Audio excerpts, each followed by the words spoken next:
Bienvenidas y bienvenidos a su programa, ya lo dijo la Corte, en el cual analizamos los fallos emblemáticos, las sentencias más relevantes del Tribunal Constitucional de México.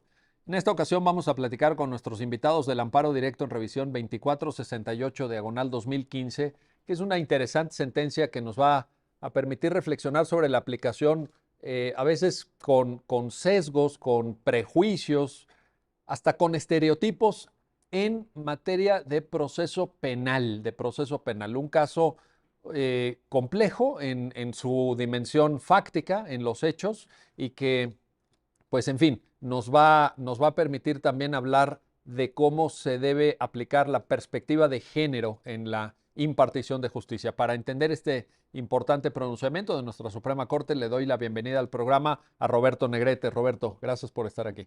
Gracias por la invitación, siempre un gusto estar por acá. Y para nosotros recibirte. Y también le doy la bienvenida al programa a Adriana Ortega. Adriana, bienvenida nuevamente, ya lo dijo la Corte. Muchas gracias, Miguel. Muchas gracias a tu audiencia y muchas gracias a ti por invitar. Eres muy amable, muy gentil, como siempre. Oye, Adriana, pues los hechos son complicados, son complejos y también me parece que el análisis del pronunciamiento, del alcance de lo que la Corte señala, pues en buena medida depende de esos hechos, de tener claridad respecto de qué pasó. Cuéntanos si fueras tan amable. Yo voy a ser cuidadosa de ahorrarme los detalles extraordinariamente sórdidos del tema. Voy a tratar de ser lo más esquemática posible porque los hechos tienen, digamos, a la hora de intentar narrar los hechos, tienen cierta complejidad porque está un poco enredado el asunto, pero voy a tratar de proponer los hechos de la manera más esquemática posible. Esta es la historia, por decirlo de alguna manera, de una mujer que tenía relaciones sexoafectivas con 3 personas distintas, una de las cuales era su cuñado. Ella está en su casa un día cualquiera, está con una de estas personas y es sorprendida por su cuñado.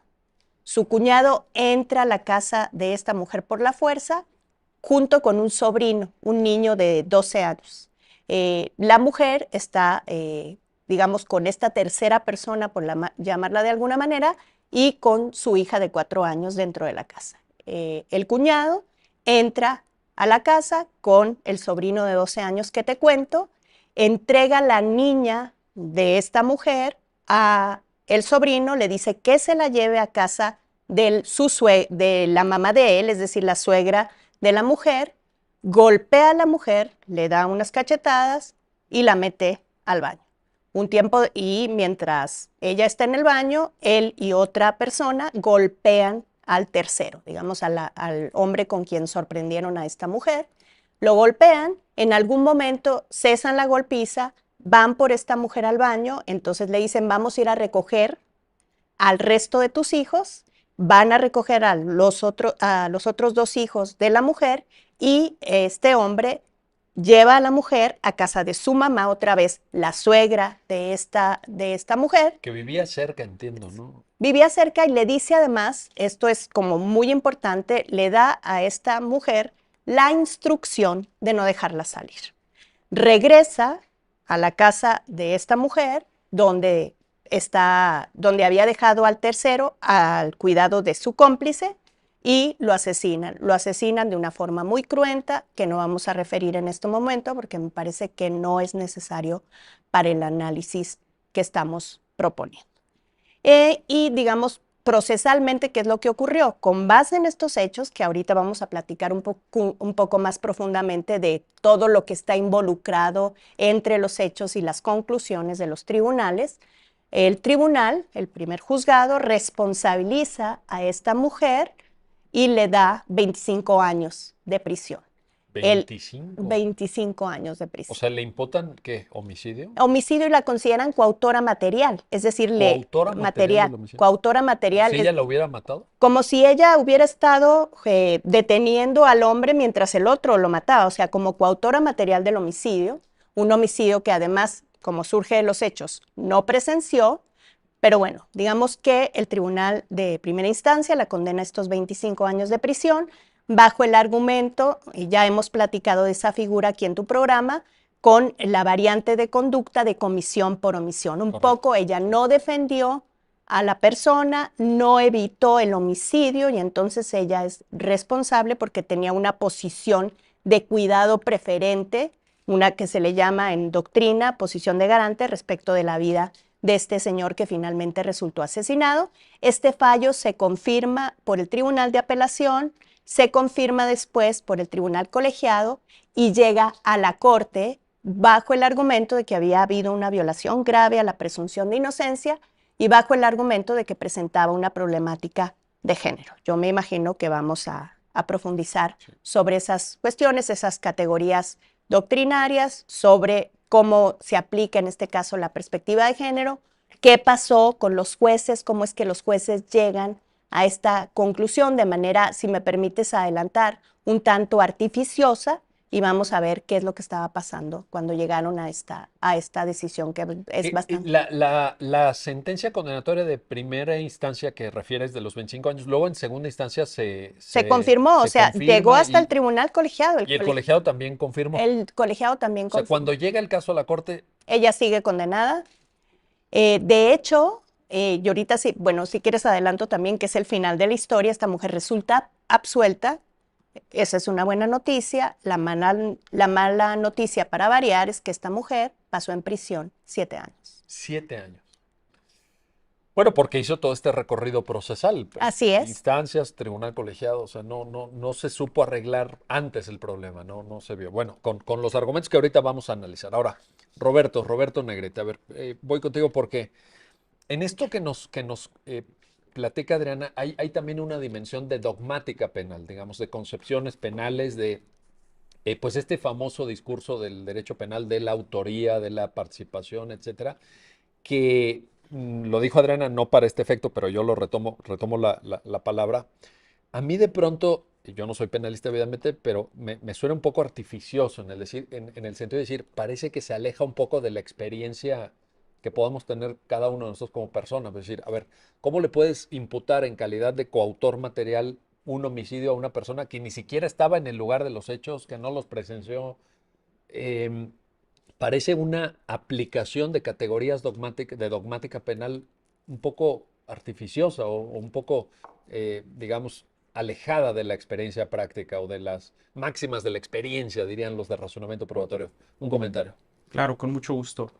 Es posible que uno de los principales problemas de la resolución es que continúa con una inercia de aplicación irreflexiva de las normas penales, tanto las sustantivas, las de la dogmática penal, los tipos, como también las procedimentales, ¿no? Específicamente las de razonamiento probatorio. El asunto, aún con todas estas notas tan particulares, en el que el personaje principal es una mujer que no intervino materialmente en la privación de la vida, que no lo presencia, que no ayuda, aún frente a este caso con estas notas particulares, en un contexto nacional de violencia, pero en un contexto también particular en el que ella se vio obligada a actuar de cierta forma, el asunto recibe un tratamiento ordinario, común y reflexivo, y se aplican de forma muy tajante las figuras penales clásicas. Pero como bien lo refieres, aún la aplicación tajante y estricta de estas figuras se considera forzada. ¿Por qué? La sentencia, tanto primera, segunda instancia, como la revisión extraordinaria que se realizó a través del amparo directo, plantean que la omisión fundamental en la que ella incurrió es que no dio el aviso a la autoridad ministerial o a la policía, estando obligado a hacerlo y teniendo oportunidad. Con esto, no solo modificó la manera del entendimiento tradicional del derecho penal en relación con las cargas de la prueba, sino que además, a partir de los hechos, tal como fueron descritos de manera notable, modificó su concepción moral, la percepción moral que tuvo sobre el evento, la tradujo jurídicamente para hacer el reproche que se tradujo en esta sentencia y que ocupó 7 años de su vida. O sea, había un elemento de moralidad, bueno, que es a través de lo cual se expresa finalmente este estereotipo o este prejuicio. Es correcto. Una diferencia sustancial para el auditorio y para las personas que se acerquen a la lectura de esta sentencia que hoy nos convoca es la manera en la que se presentan los hechos. En la sentencia de la Suprema Corte de Justicia de la Nación se hace una descripción objetiva del hecho delictivo fundamental, privación de la vida por parte de 3 sujetos en el domicilio particular y que éste presencia una parte de la comisión del delito, lo presencia nuestro sujeto principal, la mujer. En cambio, en las resoluciones de primera instancia, de apelación y de amparo directo, con lo primero que se da cuenta, lo primero que se describe es la relación emocional y las relaciones sexuales de esta persona. ¿Cómo se estaba vinculada esta persona, la mujer? ¿Eso es lo que se con los... pone como más de relieve? Claro, es una lectura que no se hace de forma directa, pero entre líneas queda muy claro que la convicción de los operadores jurisdiccionales para decidir se fijó a partir de ese punto. Y ahí es donde dices, y dices bien, es un tema que parece moral, no técnico jurídico. Exacto, se tradujo a lo jurídico. Muy complicado. Muy complejo, sí. Muy complejo, muy discutible. Oye, a ver, pero Adriana, regreso contigo. A ver, la categoría de garante, que es una categoría de dogmática penal moderna, toda la aportación de la ciencia jurídica penal alemana, todo esto, ¿cómo se configura en este caso concreto? Porque a partir de que en efecto ellos estaban en el domicilio,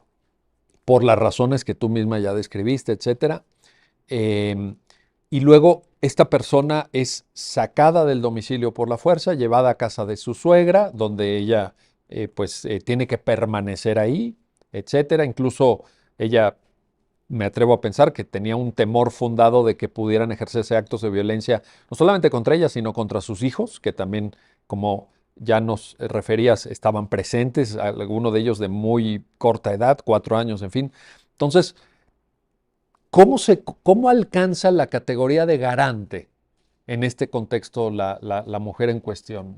Fíjate que voy a retomar un poco lo que dijo Roberto respecto a este deber de denunciar, porque fíjate, aquí va a ser muy evidente, cuando hablemos de esto, va a ser muy evidente la construcción moral que hay detrás de esto.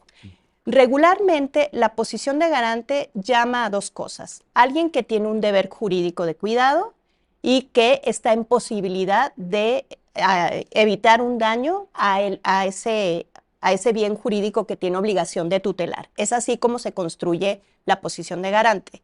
Pero hay cuestiones específicas respecto de la posición de garante. Una de ellas, por ejemplo, y ya lo platicamos en uno de tus programas, es que no se construye a partir de lo que uno creería. Es decir, yo puedo ser la mamá y puedo tener custodia de mis hijas, pero en algún momento perder la custodia efectiva, es decir, la custodia como aprehensión. En este caso, Decías, perdón, Adrián, en algún programa, cuando, por ejemplo, vas y dejas la custodia se traslada, en la escuela, por ejemplo. Y la custodia efectiva se traslada, Correcto. Se traslada obviamente a los maestros y a los directivos de la escuela, ya no la tengo yo. Es correcto. Ese sería un ejemplo. En este caso estamos hablando del Código Penal de Hidalgo. En el Código Penal de Hidalgo, una de las razones o uno de los supuestos en el que se te puede construir la posición de garante es que tu posición de cuidado devenga de la ley, esté en una ley. Ahí va la construcción para que empecemos a entrar en calor. Okay. Entonces, ellos le construyeron, digamos, los jueces y los tribunales previos le construyeron a esta mujer su obligación de cuidar la vida de una de las personas con las que estaba relacionada sexoafectivamente, porque no denunció. Y la ley obliga a las personas a denunciar. Y como ella no denunció, no evitó el daño y por tanto es responsable de ese daño. Yo cuando explico esta sentencia siempre cuento la historia. Bueno, entonces tú vas pasando y ves que a alguien la están robando y como tú no vas y rápidamente denuncias ni haces nada para evitar el robo, de pronto tú eres coautor material del robo. Del robo. Sí, o sea, es tan absurdo como eso y lo pongo así porque eso nos permite hablar de lo absurdo que resultó lo que ocurrió. Es decir, es muy extraño que le hayan dado a ella la posición de garante respecto de una persona que estaba accidentalmente o eventualmente en su casa y que además hayan dicho que no la cuidó lo suficiente porque no denunció los hechos y que a partir de eso la hayan convertido en coautora material. Pero lo dices bien, es absurdo, pero a mí me parece que hay un salto argumentativo que no tiene sustento. Es decir, ¿cómo se llega de cierta premisa argumentativa a cierta conclusión en términos de coautoría? O sea, pues es un poco lo que te adelantaba Roberto.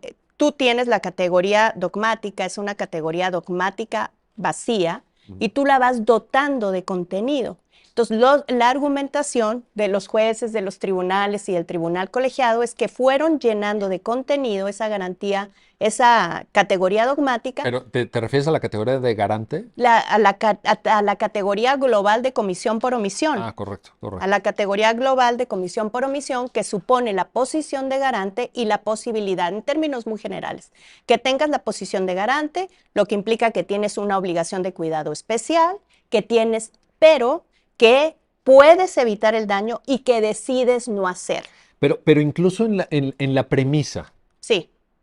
¿cómo asignas esa categoría de garante? O sea, ahí me parece que hay un salto argumentativo. Pues un poco le asignan la categoría de garante porque este hombre estaba en su casa. Ciertamente puede haber figuras de dogmática penal, como de otras materias jurídicas, en donde tienes el concepto y tienes que dotarlo de contenido. Eso pasa con libertad de expresión, pasa con interés superior, pasa con libertad de tránsito, pasa con garantía de audiencia, con muchas cosas. Es la esencia del derecho y es lo que hace interesante para nosotros, quienes estudiamos derecho, pues el tema de nuestra área de expertise, de conocimiento. Pero creo que esa conformación conceptual tiene límites. Y tiene límites y además el argumento, no sé en qué momento, porque además el argumento está así, o sea, no creas que yo te estoy Así está, inventando, sí. así está construido. Evidentemente es un argumento artificioso, es un argumento que en términos de argumentación jurídica, si uno lo revisara con los estándares de argumentación jurídica, es evidentemente un razonamiento que nos queda muchísimo a deber, pero finalmente es un argumento convincente. Y aquí hay algo muy importante que quiero hacer notar. Es decir, este argumento convenció al juez de primera instancia, que lo construyó, al tribunal de apelación y al tribunal colegiado. ¿Qué es lo que está detrás de esta convicción? Te aseguro, y tú lo has anotado muy bien, que no tiene nada que ver con la argumentación. Es decir, no es que un tribunal dijo esta argumentación es impecable.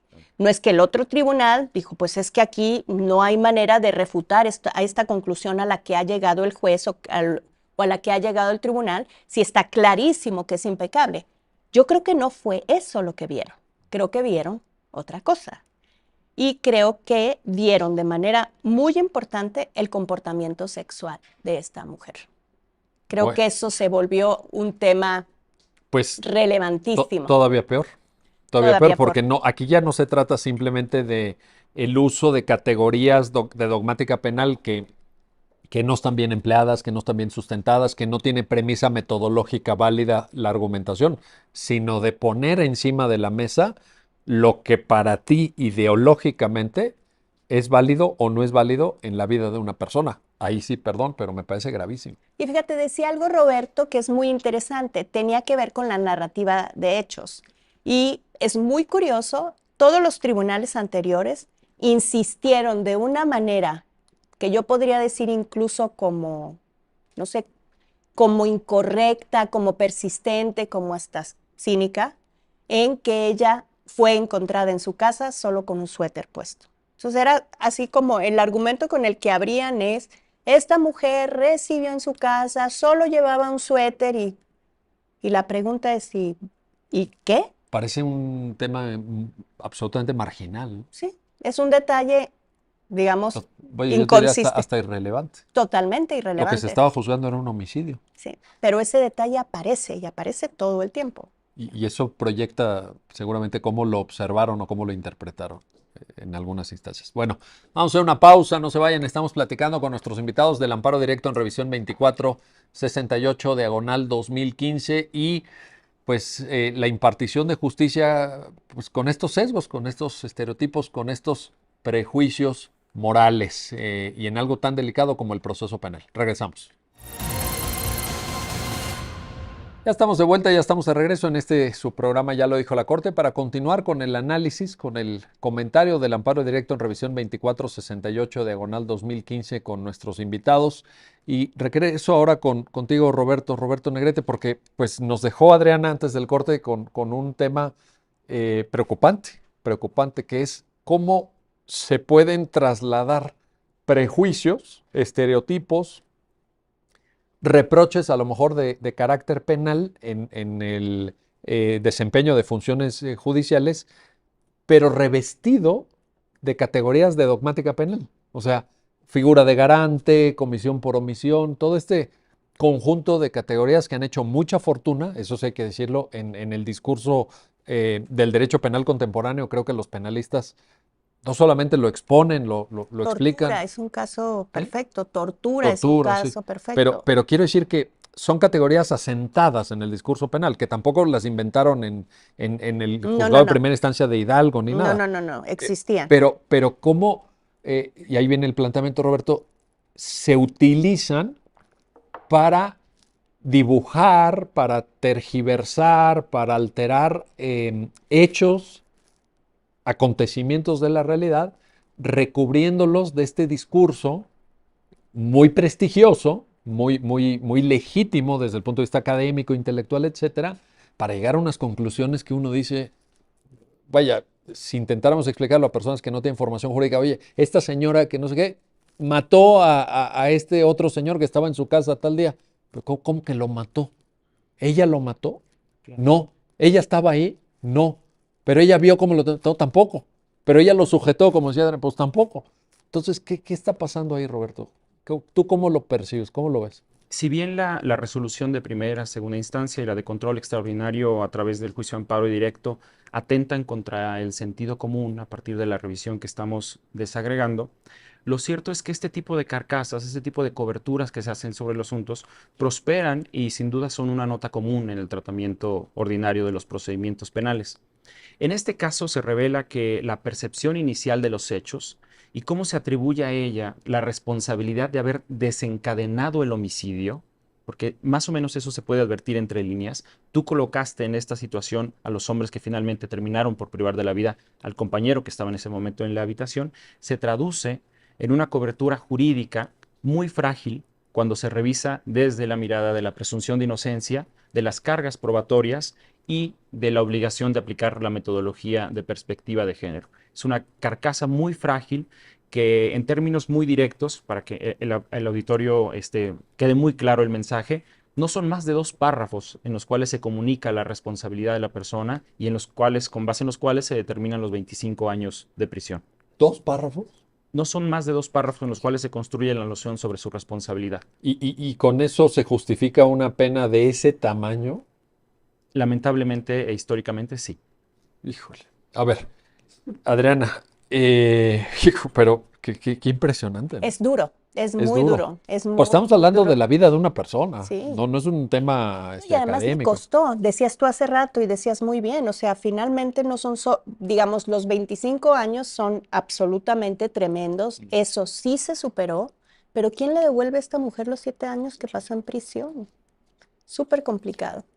A ver, ¿qué estaba encubriendo este discurso? O sea, ¿qué prejuicio hay ahí? Hay que decirlo claramente, Sí, porque yo- si no, la gente que está viendo el programa va a decir, bueno, pero sí, lo de garante y lo de comisión por omisión y todo, pero ¿qué había en el fondo? ¿Qué lectura le das tú, Adriana? Fíjate que yo voy a aprovechar un poco para decir que eso es lo que finalmente descubre la Corte cuando el asunto llega a ella, y eso es también lo que trata de combatir la Corte con la sentencia. Evidentemente estamos frente a un estereotipo de género, y este estereotipo es, te lo decía yo hace un momento, en realidad a la mujer la castigaron por su comportamiento sexual. Lo molesto, lo incómodo para estos juzgadores es que esta mujer haya tenido relaciones sexoafectivas con 3 personas y que además una de esas personas fuera su esposo y la otra de esas personas fuera su cuñado, y un poco el cuento que se cuentan, como decía Roberto hace unos minutos, es esta mujer malévola, que hay que decirlo, esta mujer bruja, puso a 2 hombres buenos en ocasión de matarse. Haz de cuenta como el cuento medieval al que le pongas la mano. A mí me preocupa mucho estas sentencias de los tribunales, de los tribunales previos a la Corte, porque me permitieron descubrir una cuestión muy particular, que es los estereotipos de género ya no aparecen de manera explícita en la sentencia. Correcto. No aparecen, es decir, en ningún momento se dice esta mujer se le pasó la mano con su comportamiento sexual. Pareciera como que el estereotipo está ahí para que tú lo percibas, pero no es evidente. Entonces estamos hablando de ¿Es algo implícito también? implícito, estamos Entre líneas. justamente hablando de estereotipos de género implícitos, que eso me parece coloca en una mayor vulnerabilidad a las mujeres frente a estos eventos. Es decir, ya no solamente te discrimino directamente, sino que estoy discriminando implícitamente y el hecho de que estos estereotipos sean implícitos, evidentemente problematiza su identificación. Pero es absolutamente claro y para mí, digamos, es diáfano como el cristal.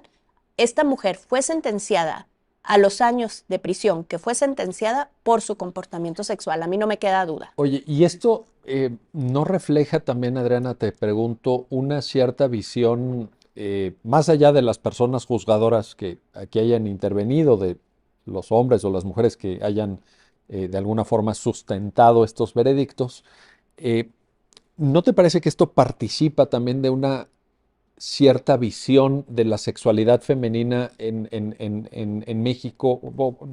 Digo en México porque pues aquí Porque aconteció aquí los hechos, está. pero a lo mejor pues es en América Latina, no sé, o en muchos países, no, seguramente muy extendido, pero al final del día no están proyectando un cierto prejuicio en el sentido de decir, va a ver, la mujer casada se tiene que comportar de esta manera, si el marido no está en la casa, no vaya a meter a un tercero, no se va, mucho menos que se acueste con su cuñado. O sea, es Por una... supuesto, Porque ¿qué hubiera pasado si fuera al revés? ¿no? Hubiera sido la hazaña de El, abrir. el, Sí, no, el, hubiera el, sido el cuento el maravilloso. hombre que puede con tres No, y no, por que... favor, ¿no? Sí. Efectivamente, creo que tiene todo que ver con la forma en la que vemos la sexualidad femenina, digamos, el ejercicio de la sexualidad de las mujeres.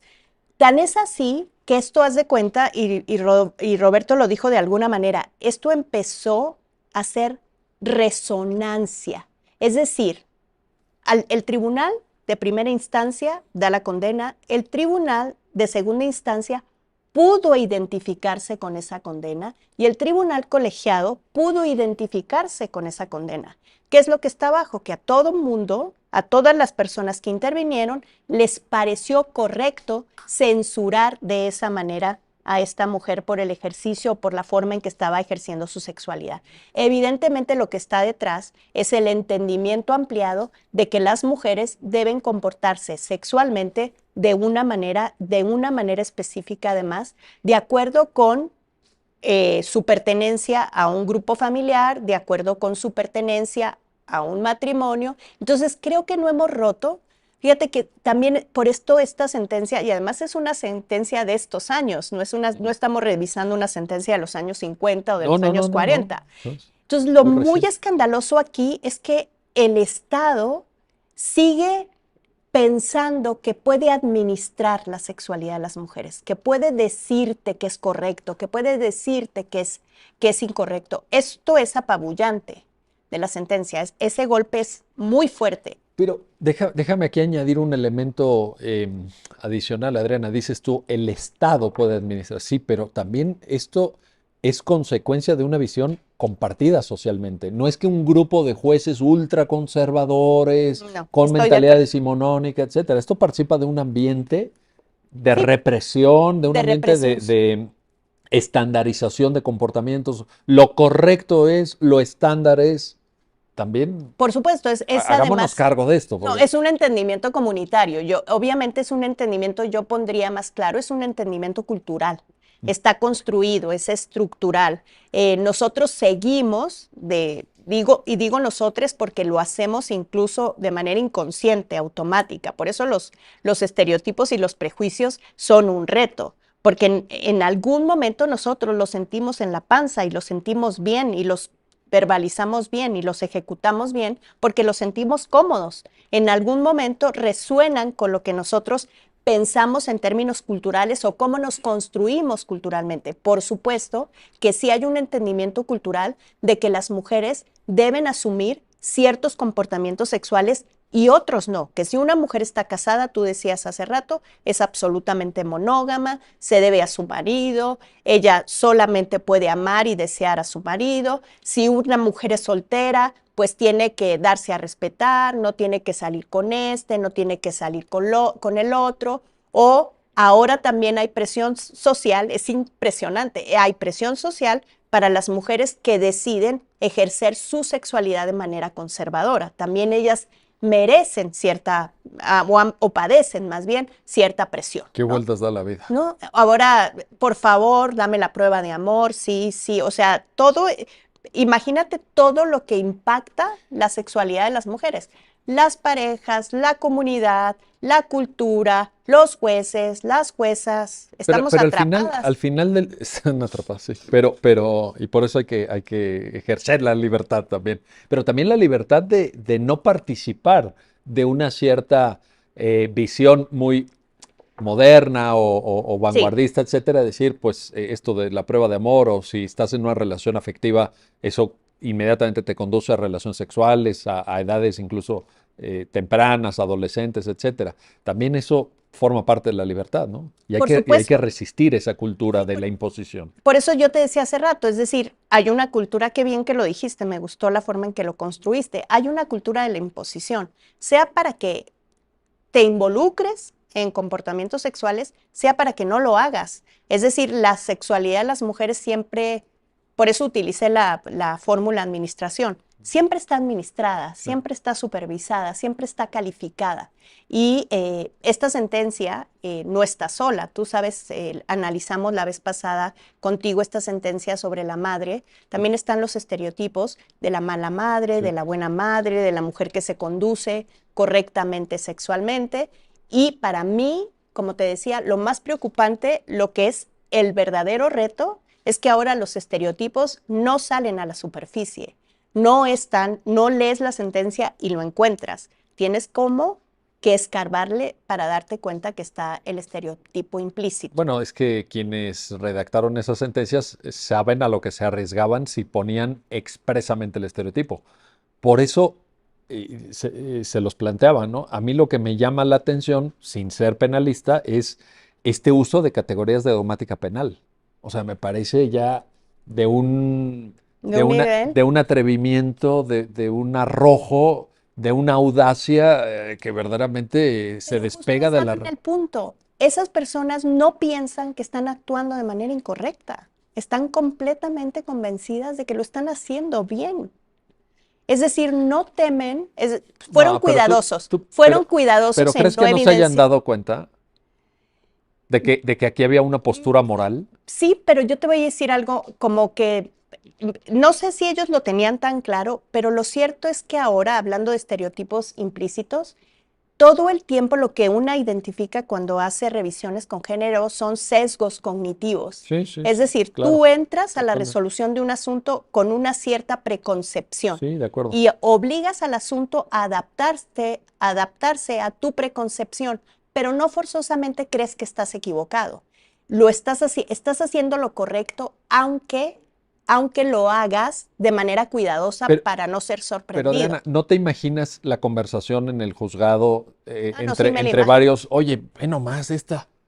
Sí, por Andaba supuesto. con tres, oye, se acostaba con, bueno, evidentemente con el marido, se acostaba con el cuñado, luego se iba el marido a trabajar, metía a un señor ahí, Estaba su hija. estaba su hija ahí mismo, ¿no? Qué bárbara la hija de 4 años y esta persona con un suéter nada más. Con ese sesgo Lo- cognitivo te metes a resolver. a ver, Así.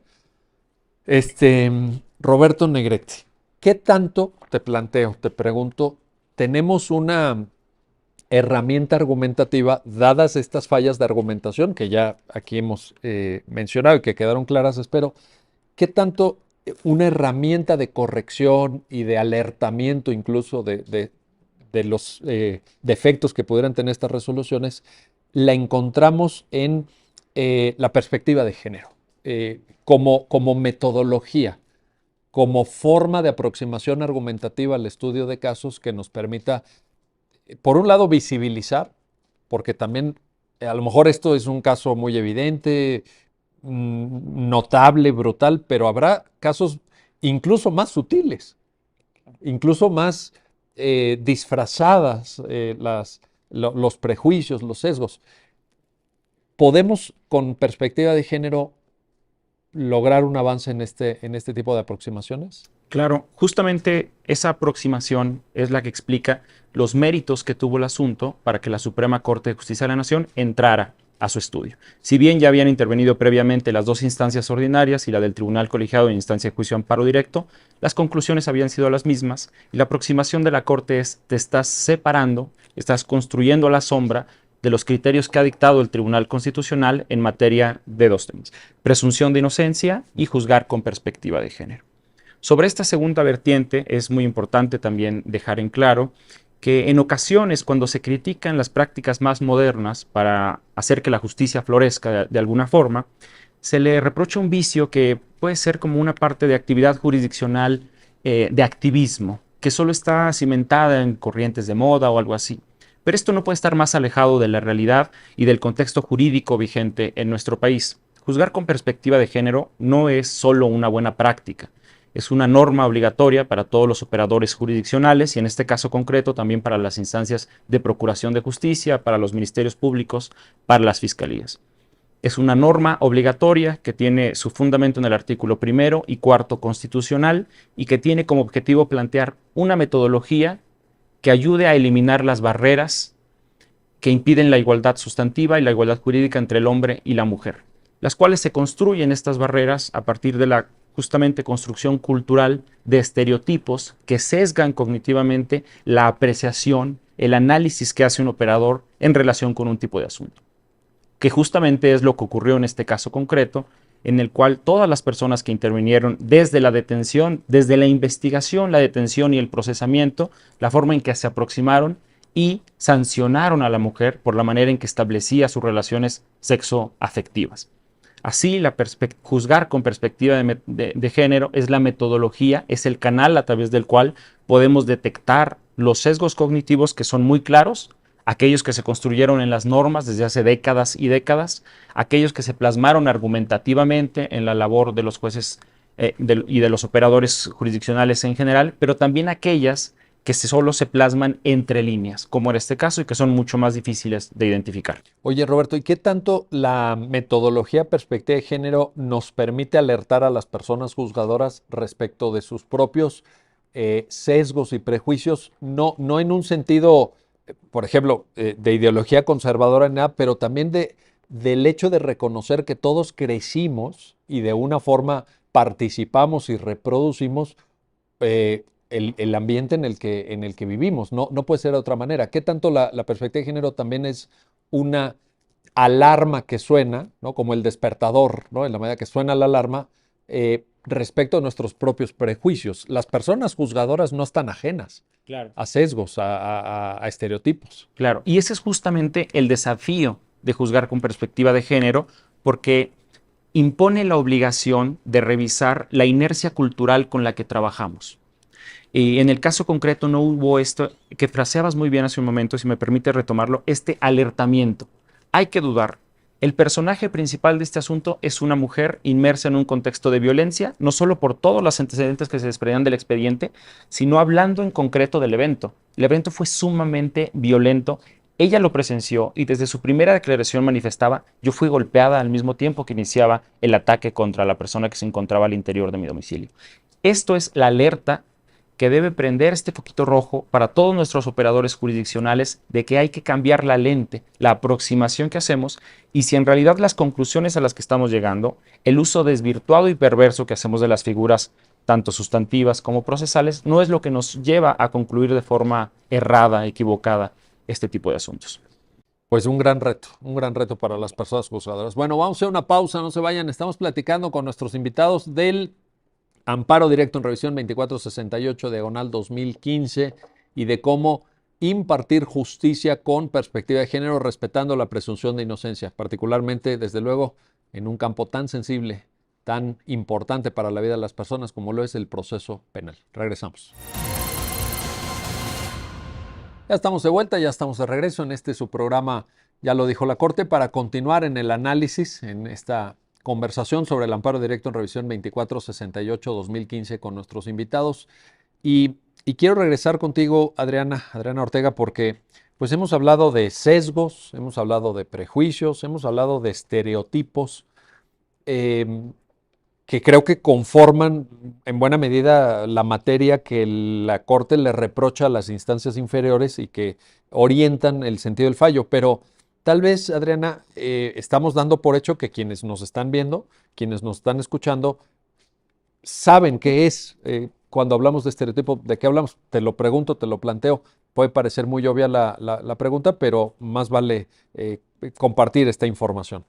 Bueno, los estereotipos de género se refieren, según la sentencia de Campo Algodonero, que también es obligatoria para nosotros, para los juzgadores y juzgadoras en nuestro país y para el país en general, se definen como las creencias preconcebidas que tenemos sobre lo que las personas deben querer, lo que las personas deben sentir, lo que las personas merecen. Es decir, y cuando estas creencias están fundadas en las categorías de género, se convierten en estereotipos nocivos de género. Es decir, existe, lo hemos hablado ya muchas veces tú y yo, existe un orden jerarquizado de género que impone a las personas distintos roles, distintos papeles y que las disciplina en virtud de esos roles y de esos papeles. Cuando se hace este tipo de disciplinamiento, creo que no es una palabra del todo correcta, pero cuando se hace este tipo de disciplinamiento o se impone este tipo de disciplina, lo que en realidad está ocurriendo es que se niegan los proyectos de vida particulares de las personas y se exige que se ajusten a estas categorías que son inamovibles y que están presentes en todas las estructuras del Estado. Se le podría tal vez denominar estandarización. Es un poco estandarización. O sea, lo que se espera de ti es A, B, C. Oye, pero tú fuiste por G, H, no. Ahí viene el reproche, ¿no? Sí, es como una especie, es una pretensión. Y vaya tamaño del reproche aquí. Es una pretensión de estandarización muy, muy grave. Ese es un estereotipo de género y además se vuelven discriminatorios o preocupantes justo cuando pasa lo que está pasando acá, porque te privan de un privilegio, te imponen una carga o violentan tu dignidad. Oye, yo sé que no es el tema que la Corte elige en el sentido de la argumentación del fallo que nos ocupa, pero sí me interesa dejar claro para quienes te están viendo y escuchando, Adriana, que la Corte ha soportado muchas veces, ya fundamentado y explicado muy bien el tema del libre desarrollo de la personalidad en el sentido de adoptar proyectos de vida, de adoptar opciones sexuales también, ciertos comportamientos que no necesariamente puedan ser los ortodoxos, los estandarizados, pero la Corte lo ha entendido como parte del ejercicio de un derecho humano. Vale la pena también un comentario, creo, Adriana. Sí, yo creo que en materia de sexualidad, el derecho al libre desarrollo de la personalidad es crítico. Y yo agregaría, digamos, creo que están considerados dentro del libre desarrollo de la personalidad. Yo agregaría también el derecho a la autonomía y el derecho a la privacidad. Digamos que tenemos un conjunto de 3 derechos que están involucrados con la sexualidad. Paul Hunt, que era el relator de Naciones Unidas para el Derecho a la Salud, habla de la sexualidad como una parte fundamental de ser humano, no del ser humano, de ser humano. La sexualidad es una expresión de tu intimidad profunda, entonces tú tienes derecho a que esa expresión sea completamente libre. Obviamente hay, como en todos los derechos, ciertos márgenes de actuación, es decir, es muy importante que las relaciones sean consensuadas, por ejemplo. Entonces sí hay márgenes, pero esencialmente deberían estar colocados aquí. Es decir, si uno analizara esta sentencia desde otra óptica que no fuera solamente el derecho penal, pues uno podría decir que esto configura una intromisión arbitraria en la vida privada. Y además una ignorancia, y lo decía Roberto de manera muy puntual y muy inteligente, creo yo, hace unos minutos, también hay un desconocimiento del ambiente de violencia que estaba viviendo esta mujer, porque entonces lo relevante es el suéter y lo irrelevante es que le dieron una cachetiza y la escondieron y la encerraron en el baño. Eso es irrelevante, lo relevante es el suéter. O el temor que pudo haber ella legítimamente tenido de que se afectara incluso la integridad física de sus hijos. Sí, porque también ahí están como esa, exacto, como esa amenaza también de me llevo a tu hija y te encierro con tus hijos y entonces, y además yo sé quiénes son tus hijos, dónde están, o Claro. sea, hay muchas cosas ahí complejas. Pero yo quiero aprovechar para decirte también que a propósito de toda esta línea jurisprudencial que es muy robusta en la Suprema Corte respecto a juzgar con perspectiva de género en el ámbito civil, en el ámbito familiar y en el ámbito penal, ya hay una línea también muy importante en el ámbito penal, no partimos, porque luego también hay esencializaciones que pueden ser incorrectas, ¿no? No partimos, la Corte no parte de que las mujeres no tienen agencia ética, es decir, las mujeres pueden libremente delinquir, elegir delinquir. Por supuesto que lo pueden hacer. Sí, sí. No es que sean esencialmente malas, pero tampoco son esencialmente buenas. Colocarte en cualquiera de los extremos es como no entender realmente de que las mujeres somos seres humanos con todas las contradicciones que Pero podamos además, tener. la metodología de perspectiva de género no te lleva a esa conclusión, No, por de que no supuesto. puedas. Pero hay que, como es muy importante porque luego hay una vulgarización de la perspectiva de género que tiene que ver con qué es mujer y entonces vamos a aplicar perspectiva de género. Pero no sé, eso lo que está reflejado es que no se entiende bien la perspectiva de género, ¿no? Por eso te decía que hay una especie de vulgarización y es importante aclararlo. ¿Qué es lo que sigue? O sea, qué es lo que se trata de remediar con la perspectiva de género? Una relación asimétrica de poder, Correcto. la inclusión, llegar a una decisión judicial basada en un estereotipo, que se desconozca o que se pase de largo la violencia que sufren las mujeres, no solamente en el ámbito comunitario, digamos como este ámbito macro, sino también en el caso concreto. Lo decía Roberto hace unos minutos, no es que la mujer estuviera sujeta a violencia sistemática, lo cual también se debe reconocer, es que en el momento del evento estaba también siendo sujeta a violencia. Entonces, creo que la perspectiva de género justo nos sirve para eso, nos sirve para identificar desigualdad estructural, nos sirve para identificar la presencia de estereotipos de género, nos da instrumentos no solamente de identificación, sino también de remedio, propone que la argumentación jurídica se presente, trata como de arrancarle a la argumentación jurídica los sesgos cognitivos en la medida de lo posible. Todos, todas y todos y todes tenemos sesgos cognitivos, Sí, tú sí. decías hace rato. Entonces, también, por eso juzgar con perspectiva de género es un desafío, porque no solamente toca lo externo, es decir, yo me puedo poner a estudiar, qué sé yo, derecho fiscal. Entonces, yo siempre puedo poner una distancia de juzgar con perspectiva, no sé, estatal o de contribuyente. Yo puedo poner una distancia, pero cuando se trata de la perspectiva de género, como me atraviesa completamente, atraviesa la forma en que crecí, atraviesa la forma en la que pienso, atraviesa la forma en que me relaciono con las personas, entonces yo me tengo, digamos, es una palabra muy de moda, yo me tengo que deconstruir. Sí. Lo que estoy enfrentando no es solamente resolver el caso concreto, lo que estoy enfrentando es cómo me entiendo a mí mismo o cómo me entiendo a mí misma, cómo me he posicionado ante la sociedad. Entonces el reto es ingente, Bueno, enorme. y pasa en materia de género y en otras materias también, porque también hay que estar alerta frente a nuestros sesgos cuando se atienden asuntos de derechos de migrantes, Uy, de sí, sí. personas con discapacidad, bueno, hasta de niñas, De niños y infancias, de es terrible. infancias. Los niños no saben, los niños no entienden. Entonces, por eso le planteaba yo a Roberto, quizá esto también es un sistema de alerta, de alarma, Ujú. pero frente a ti mismo, Por supuesto, frente a empezando ti, por ti. empezado por ti. O sea, tú tienes que identificar tus prejuicios, no tener miedo a decir, hijo, sí, tengo este prejuicio y empezarle como Y a buscar cuestionarte, y la también racionalidad cuestionarte. detrás de ese prejuicio. ¿Cómo estoy resolviendo este caso? ¿Cómo estoy analizando las pruebas? ¿Cómo estoy entendiendo el contexto fáctico? Es un, Lo que es un pasa, buen pero reto. fíjate, existe una valoración muy grande de la propiedad, entonces cosas que se deciden respecto de la propiedad, si tú las trasladas a lo que pasa en el ámbito de las agresiones sexuales, por ejemplo, de las que las mujeres son víctimas, los parámetros cambian de manera Sí. espantosa. Yo puedo dejar mi carro en una colonia de alta peligrosidad, dejarlo con las puertas abiertas y las llaves expuestas y nadie pensaría que yo doné ese carro. Todo el mundo entendería que me lo robaron.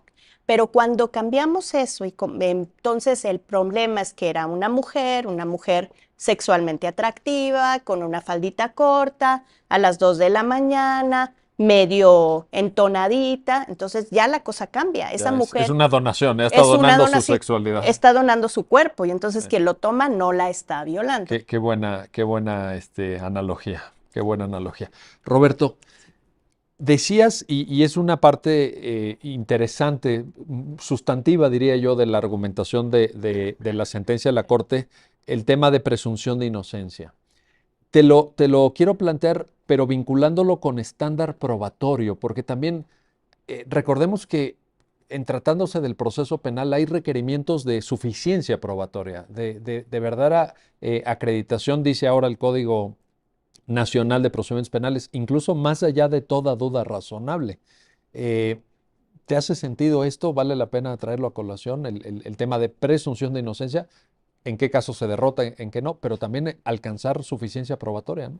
Claro, y ese es el segundo mérito que comentábamos de esta resolución y es el motivo por el cual la Suprema Corte decide en una instancia por demás extraordinaria, como es el amparo directo en revisión, entrar al análisis de este asunto.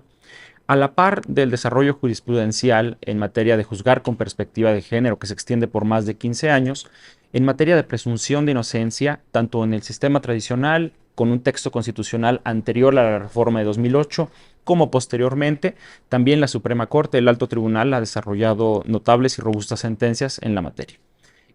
Así, una de las vertientes que abundantemente se han desarrollado es la presunción de inocencia como estándar de prueba, que se traduce directamente en la obligación de absolver cuando el conjunto de pruebas no es contundente en respaldar la decisión de responsabilidad, pero que se traduce y tiene manifestaciones muy concretas. En el caso concreto fue muy importante la interpretación del principio indubio pro reo, o cómo la duda debe favorecer a la persona imputada acusada, dependiendo del momento procesal. En el caso concreto, lo que ocurrió fue una inversión de las cargas probatorias.